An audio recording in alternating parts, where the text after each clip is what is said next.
I mean, it's kind of like what if they made a men only tournament, right? This is almost to that. It's like you're already catering to 90% of your demographic. Why are you cutting out the other 10% here? Like the whole point of these events in my mind is to cater to the minority groups Yeah. or something. So like the women are like, what, So 8%, one 12%. Love it. perhaps But like, one way to look about this is there's probably a bunch of people in their late 40s who are excited to play seniors events and just can't play them yet. So here you go.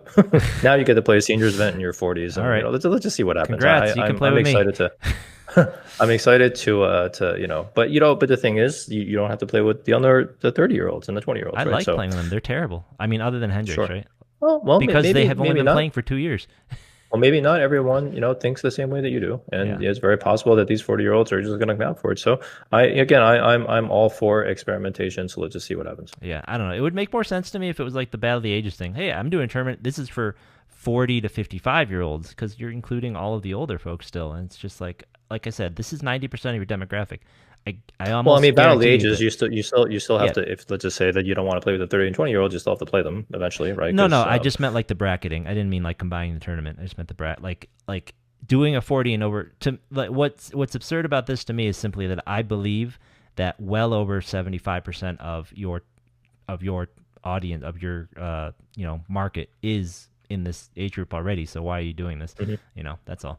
sure. And here's your tweet. I have your tweet up on the Well, screen, so that makes sense.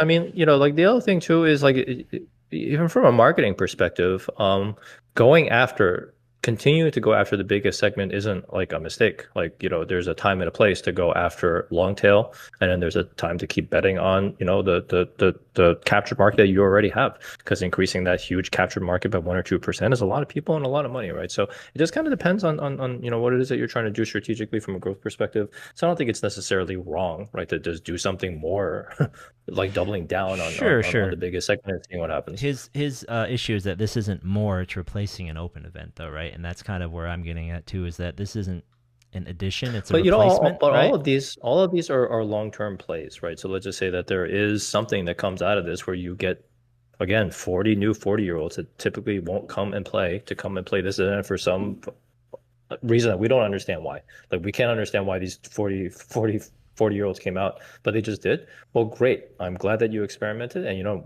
next time, maybe if you get half of them, you get 20 more players, right, in your next open event. So that's great. Fantastic.